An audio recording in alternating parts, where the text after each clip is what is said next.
સમાચાર મહેસાણાથી નદીમાં ફસાયેલા લોકોને બચાવવામાં આવ્યા। સાબરમતી નદીના તટમાં 7 લોકો ફસાયા હતા।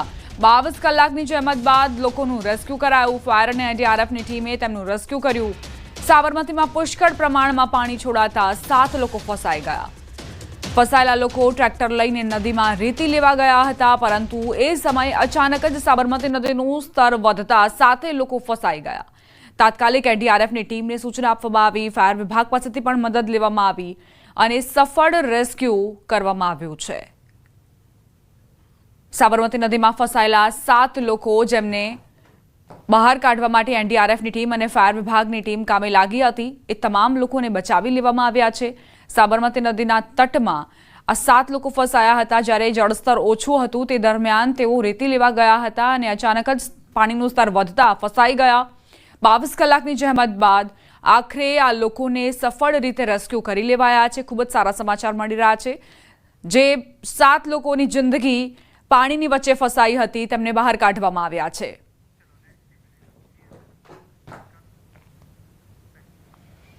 સમાચાર ગીર સોમનાથથી આજોઠા ગામે સરસ્વતી નદીમાં આધેડ ડૂબ્યા। કલાકોની જહેમત બાદ આધેડનો મૃતદેહ મળી આવ્યો। નદીમાં ફાયર વિભાગની ટીમે શોધખોળ શરૂ કરી હતી। આધેડ વેરાવળના બીજ ગામના વતની હોવાનું સામે આવ્યું છે। બીજ ગામના વતની એવા આધેડ જેઓ આ પાણીમાં ગરકાવ થઈ ગયા। આધેડનો મૃતદેહ મળી આવ્યો છે। ફાયર વિભાગની સતત શોધખોળ બાદ તેમનો મૃતદેહ મળ્યો છે। આખરે કયા કારણોસર આ આધેડ નદીમાં ડૂબ્યા હતા તે હજુ સ્પષ્ટ નથી। આ તરફ રાજકોટ જિલ્લાના ગ્રામ્ય વિસ્તારોમાં વરસાદી માહોલ છવાયો છે। લોધિકા તાલુકાના ગ્રામ્ય વિસ્તારોમાં ધીમી ધારે વરસાદ વરસ્યો। મેટોડા, રાતૈયા, ચીભડા, બાલસર, વાઘુદડ સહિતના ગામડાઓમાં વરસાદ વરસ્યો। અત્યારે વરસી રહેલા વરસાદથી કપાસ, મગફળી સહિતના ખેત પાકોને ખૂબ સારો ફાયદો મળશે। સતત મેઘરાજા મહેરબાન જોવા મળી રહ્યા છે લોધિકા તાલુકામાં। સંવાદદાતા હાર્દિક જોડાઈ ગયા છે વધુ જાણકારી સાથે। હાર્દિક, કેવા પ્રકારનું વાતાવરણ ગ્રામ્ય વિસ્તારોમાં? જી, ખૂબ જ લાંબા સમય બાદ રાજકોટ સહિત જે ગ્રામ્ય વિસ્તારોમાં છે તે એક સારો વરસાદી માહોલ જામ્યો છે ને જેથી ખેડૂતોમાં પણ એક ખુશી જોવા મળી રહી છે। છેલ્લા 1.5 મહિનાથી રાજકોટ પંથકમાં જે વરસાદ થવો જોઈએ તો સારો વરસાદ નહોતો પડ્યો, પરંતુ ક્યાંક જે છે આજે વહેલી સવારથી ને લોધિકા તાલુકાના અનેક ગ્રામ્ય વિસ્તારોમાં વરસાદ વરસી રહ્યો છે। જેમ કે લોધિકા તાલુકાનો મેટોડા, ખીરસરા, વાઘુદડ સહિતના ગ્રામ્ય વિસ્તારોમાં વરસાદ વરસી રહ્યો છે। આ વરસાદ છે તે ખેત પાકો માટે ખૂબ જ જરૂરી છે। હાલ જે રીતના કપાસ અને મગફળીના પાકને ખેડૂતોને પિયત કરવાનો વારો આવ્યો હતો, પરંતુ ક્યાંક ને ક્યાંક મેઘરાજાની મહેરબાની થતા હવે ખેડૂતોમાં પણ ખુશી જોવા મળી રહી છે। જળસ્તર પણ ક્યાંક ને ક્યાંક ઊંચા આવ્યા છે, જેથી ખેડૂતોમાં પણ ક્યાંક ને ક્યાંક ખુશી જોવા મળી રહી છે। આભાર હાર્દિક, જાણકારી આપવા માટે। જેતપુરના ખજૂરી ગુંદાળા ગામ પાસેનો સુરવો ડેમ ઓવરફ્લો થયો। ચોમાસાની સિઝન સૌ પ્રથમવાર છલકાયો છે। ઉપરવાસમાં વરસાદના પગલે ડેમમાં પાણીની આવક થઈ। સુરવો 1 ડેમનો એક દરવાજો 0.30 મીટર ખોલાયો। થાણા, ગાલોલ, ખીરસરા, ખજૂરી ગુંદાળા ગામને એલર્ટ કરાયા છે।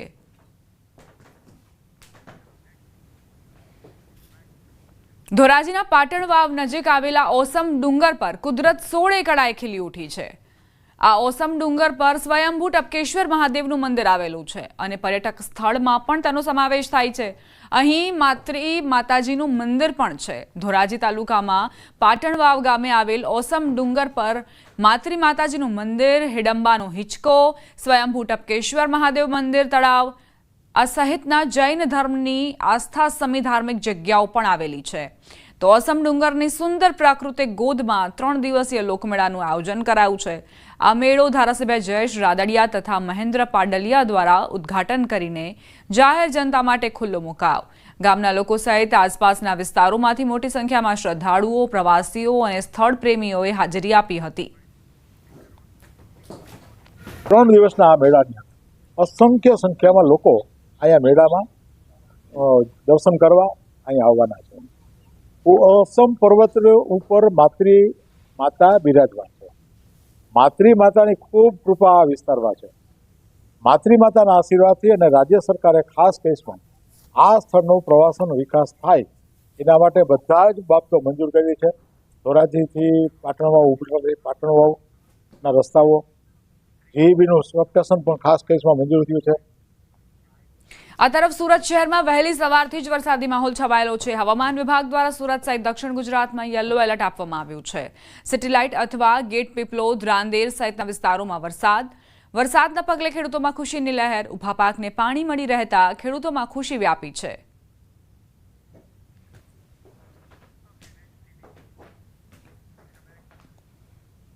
સાબરકાંઠાના ઈડરમાં સાબરમતી નદીના પાણી ઘૂસ્યા. ઈડરના સપ્તેશ્વર મહાદેવ મંદિર પરિસરમાં સાબરમતી નદીના પાણી ઘૂસ્યા. ધરોઈ જળાશયમાંથી 6 ગેટ ખોલી સાબરમતી નદીમાં પાણી છોડવામાં આવ્યું. શ્રાવણ માસના અંતિમ દિવસે ભક્તો દર્શનાર્થે પહોંચ્યા હતા. મંદિર પરિસરમાં પાણી ઘૂસતા મંદિર સાવચેતીના ભાગરૂપે બંધ કરાયું. તો સાબરકાંઠામાં સાબરમતી નદીના પાણી ઘૂસ્યા છે. ઈડરમાં સાબરમતી નદીના પાણી ઘૂસતા જ મહાદેવ મંદિરમાં જે લોકો દર્શનાર્થે આવ્યા હતા તેમને ધક્કો પડ્યો, કારણ કે મંદિર પરિસરની અંદર પાણી ભરાઈ ગયા હતા. શ્રાવણ માસના અંતિમ દિવસે અહીં ભક્તો દર્શનાર્થે પહોંચ્યા હતા, પરંતુ ધરોઈ જળાશયમાંથી પાણી છોડવામાં આવતા જ મંદિર પરિસરની અંદર સપ્તેશ્વર મહાદેવ મંદિર પરિસરની અંદર પાણી ભરાઈ ગયા, જેના કારણે મંદિરને બંધ કરવાની ફરજ પડી.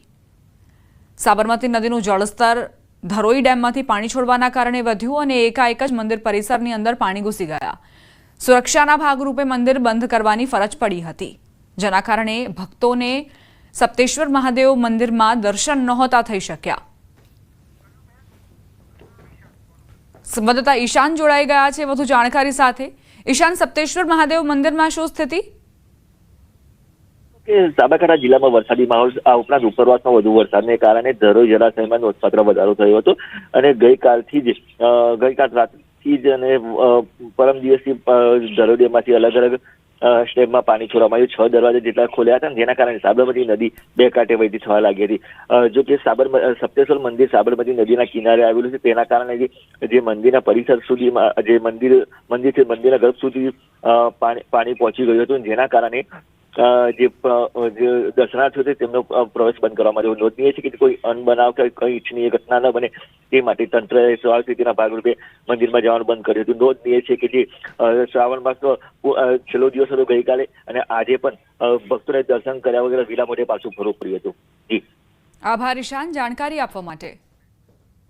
અમદાવાદથી સમાચાર. ઉપરવાસમાં ભારે વરસાદ ખાબક્યો. ધરોઈ ડેમમાંથી પાણી છોડાતા સાબરમતી નદી 2 કાંઠે વહેતી થઈ.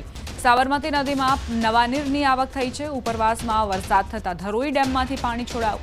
સાબરમતી નદીમાં પાણીની આવક થતા વાસણા બેરેજના 24 ગેટ ખોલવામાં આવ્યા છે. અમદાવાદની સાબરમતી નદીમાં અત્યારે બંને કાંઠે વહી રહી છે અને આ સાબરમતી નદીમાં નવા નીર છે તે આવ્યા છે અને આ દ્રશ્યો પણ જોઈ શકો છો કે સાબરમતી નદીમાં નવા પાણીની આવક છે તે થઈ રહી છે. બંને કાંઠે સાબરમતી નદી છે તે વહી રહી છે, કારણ કે ઉપરવાસમાં ભારે વરસાદ અને પાણીની આવક થતાની સાથે જ પાણી છોડવામાં આવી રહ્યું છે અને એ પાણી સાબરમતી નદીમાં આવી રહ્યું છે. એટલે કે સાબરમતીમાં પણ અત્યારે બંને કાંઠે વહેતી થઈ છે.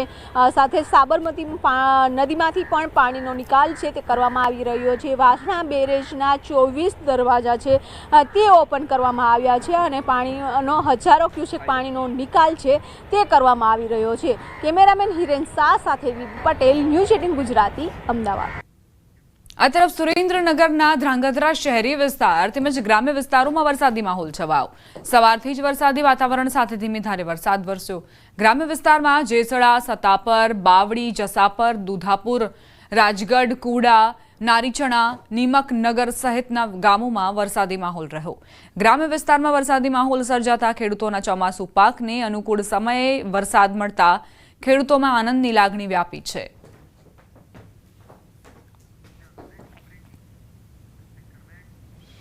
મહત્વપૂર્ણ સમાચાર. ઉપલેટાથી મોજીરા પાસે આવેલો મોજ ડેમ ઓવરફ્લો થયો. ડેમના 10 દરવાજા 4 ફૂટ ખોલાયા. ડેમ સાઇટ વિસ્તારના મોજીરા, ખાખી, જાડિયા, ગઢાળા, નવાપરા, સેવત્રા, કિરાડા, વાડલા સહિતના ગામોને એલર્ટ કરાયા. નદીના પટમાં ન જવા માટે સૂચના અપાઈ. મોજીરા પાસે આવેલો મોજ ડેમ જે છલકાયો છે, નીચાણવાળા વિસ્તારોને તેના કારણે એલર્ટ કરવામાં આવ્યા છે, કારણ કે આસપાસના વિસ્તારોમાં બની શકે કે પાણી ફરી વળે. અત્યારે 10 દરવાજા 4 ફૂટ ખોલીને પાણી છોડવામાં આવી રહ્યું છે મોજ ડેમમાંથી. એટલે જ આસપાસના વિસ્તારના લોકોને પણ એલર્ટ રહેવાની સૂચના આપવામાં આવી છે અને જ્યાં ડેમ છે ત્યાં પણ નજીક ન જવાની સૂચના આપવામાં આવી છે. સતત લોકોને અપીલ કરવામાં આવી રહી છે કે સુરક્ષા અને સતર્કતા તમે પણ દાખવો અને સાથે જે નીચાણવાળા વિસ્તારો છે ત્યાં અત્યારે ખતરો મંડરાઈ રહ્યો છે, કારણ કે 10 દરવાજા ખોલીને જે પાણી છે તે છોડવામાં આવી રહ્યું છે. 4 ફૂટ આ દરવાજા ખોલવામાં આવ્યા છે. બની શકે કે આસપાસના વિસ્તારમાં પાણી ફરી વળે, એટલે ગ્રામ્ય વિસ્તારના લોકોને તાત્કાલિક દૂર રહેવાની સલાહ આપવામાં આવી છે. સંવાદદાતા મુનાફ જોડાઈ ગયા છે વધુ જાણકારી સાથે. મુનાફ, મોજ ડેમની શું સ્થિતિ? ઉપલેટા પાસે મોજીરા પાસે આવેલ મોજ ડેમ તે ઓવરફ્લો થતા મોજ ડેમની સપાટી 44 ફૂટની સપાટી 100% ઓવરફ્લો થતા ડેમના 10 દરવાજા અને 4 ફૂટ ખોલવામાં આવ્યો. તો મોજ ડેમના ઓવરફ્લો થતા ડેમના 10 દરવાજા 4 ફૂટ ખોલવામાં આવ્યો. તો ડેમની સાઈડના વિસ્તારના મોજીરા, ખાખીજારિયા, ગઢારા, નવાપરા, સેવંતરા, કેરારા, વડાલા સહિત ગામોને એલર્ટ કરવામાં આવ્યો હતો, જે નદીના પટમાં ન જવાની સૂચના આપવામાં આવી હતી. જે રીતે મોજ ડેમના અંદરમાં 10,580 ક્યુસેક પાણીની આવક સામે જાવક છે. જે રીતે સવારથી જ મેઘરાજાએ જમાવટ કરી તેને લઈને તમામ ડેમો છે તે ડેમો અત્યારે જે સૌરાષ્ટ્રના ડેમો અમુક ડેમો છે તે ડેમો ભરાઈ ચૂક્યા છે અને વહેલી સવારથી જ મેઘરાજાએ મેઘ કરી છે. તેને લઈને ખેડૂતોના તમે ખુશીનો માહોલ બી જોવા મળ્યો છે. જી બા. આભાર મુનાફ જાણકારી આપવા માટે. સમાચાર સુરતના માંડવીથી. મુજલાવ નજીક આવેલો લો લેવલ બ્રિજ પાણીમાં ગરકાવ થઈ ગયો. પડેલા ભારે વરસાદના લઈને બ્રિજ પાણીમાં ગરકાવ થયો. બ્રિજ પરથી પાણી ફરી વળતા બોધાણ તેમજ બારડોલી જવાનો રસ્તો બંધ થઈ ગયો. બ્રિજ પાણીમાં ગરકાવ થતા બારડોલી જવા માટે 15 કિલોમીટર ચક્રાવો ફરીને જવું પડશે. લોકોની હાલાકી પણ વધી ગઈ છે.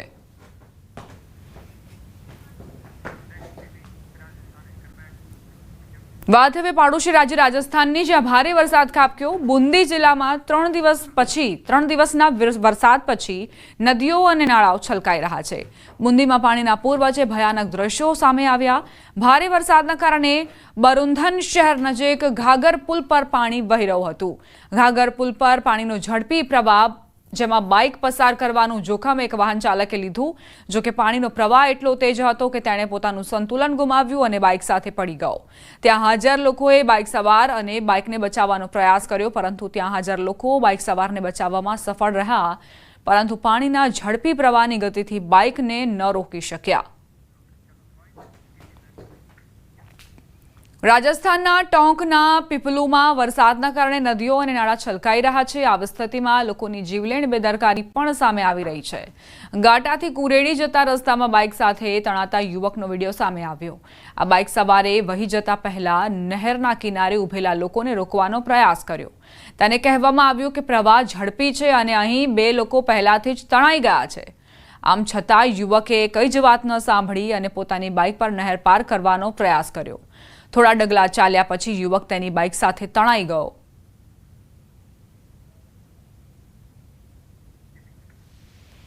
રાજસ્થાનના સુજાનગઢમાં 2 દિવસથી સતત વરસાદ વરસી રહ્યો છે. બાયપાસ રોડ નદીમાં ફેરવાઈ ગયો.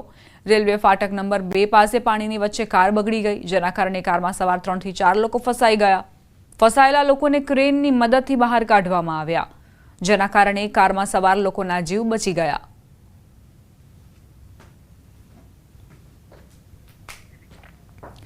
છેલ્લા 2 દિવસથી સતત ભારે વરસાદના કારણે સવાઈ માધોપુર જિલ્લામાં પૂર જેવી સ્થિતિ સર્જાઈ છે.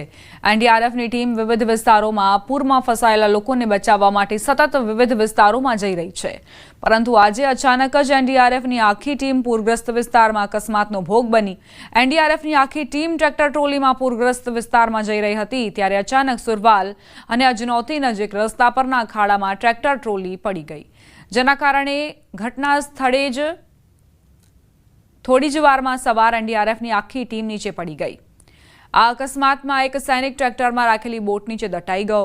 એનડીઆરએફના જવાનોએ મુશ્કેલ પરિસ્થિતિઓમાં પણ ધીરજ રાખીને હિંમત બતાવી અને બોટ નીચે દટાયેલા સૈનિકને સુરક્ષિત રીતે બચાવી લીધો. સદનસીબે આ અકસ્માતમાં કોઈ જાનહાનિ નથી થઈ. એનડીઆરએફના જવાનોને નાની મોટી ઈજાઓ થઈ છે.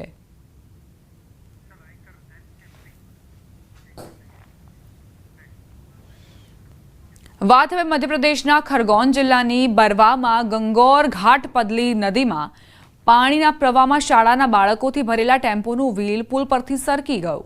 15 બાળકોનો જીવ જોખમમાં મૂકી ડ્રાઈવર પાણીના પ્રવાહમાંથી ટેમ્પો પસાર કરી રહ્યો હતો. આ દરમિયાન સ્થળ પર હાજર લોકોએ ટેમ્પોને પકડી લીધો અને બધા બાળકોને બહાર કાઢ્યા અને તેમને સુરક્ષિત રીતે પુલ પાર કરવામાં મદદ કરી, જેના કારણે મોટી દુર્ઘટના થતા ટળી ગઈ. ટેમ્પો ચાલક પોતાનો જીવ જોખમમાં મૂકીને વાહનને પુલ પાર કરીને લઈ જઈ રહ્યો હતો. નસીબની વાત હતી કે ટેમ્પો પુલ પરથી નીચે ન પડ્યો. અહીં બેદરકારીનું બીજું ચિત્ર પણ પ્રકાશમાં આવ્યું, જ્યારે સાયકલ ચલાવતો એક છોકરો પણ પુલ પરથી લપસી ગયો. સ્થળ પર હાજર લોકોએ તેને બચાવી લીધો. ઝારખંડના ખૂંટી જિલ્લામાં ભારે વરસાદના કારણે જનજીવન પર ભારે અસર પડી છે. 2 દિવસના ભારે વરસાદ બાદ ખૂંટીનું તાજના મુક્તિધામ પાણીમાં ડૂબી ગયું, જેના કારણે સ્થાનિક લોકોની મુશ્કેલીઓમાં વધારો થયો. કારા અને ટોરપા બ્લોક વિસ્તારોમાં કરો નદીનું પાણી પુલ પરથી વહી ગયું અને જેના કારણે રસ્તા પરનો વાહન વ્યવહાર કલાકો સુધી ઠપ રહ્યો, જેથી માર્ગ પર મુસાફરી કરતા લોકોને મુશ્કેલી પડી હતી. ઉત્તર પ્રદેશના બિજનૌર જિલ્લામાં સતત વરસાદના કારણે ગંગા નદીમાં પૂર આવ્યા હોય તેવી સ્થિતિ. ગંગાના પાણીથી જમીનનું ધોવાણ થઈ રહ્યું છે, જેના કારણે ગ્રામજનો ચિંતામાં મુકાયા છે. બાલાવલીના ઘણા ગામડાઓ પાણીથી પ્રભાવિત થઈ રહ્યા છે. ભારે પાણીના પ્રવાહના કારણે રેલવે ટ્રેકની સાથે તેલની લાઇન પણ પ્રભાવિત થઈ રહી છે. આ ઘટના બિજનૌરના મંડાવર પોલીસ સ્ટેશન વિસ્તારના બાલાવલીની છે. ધોવાણના કારણે વૃક્ષો પણ પ્રભાવિત થઈ રહ્યા છે. માર્ગમાં આવતા વિશાળ વૃક્ષો પણ મોજામાં ધોવાઈ રહ્યા છે. જમીનના સતત ધોવાણના કારણે ગ્રામજનો ચિંતિત બન્યા છે. બાલાવલીના ઘણા ગામો પાણીથી પ્રભાવિત થઈ રહ્યા છે.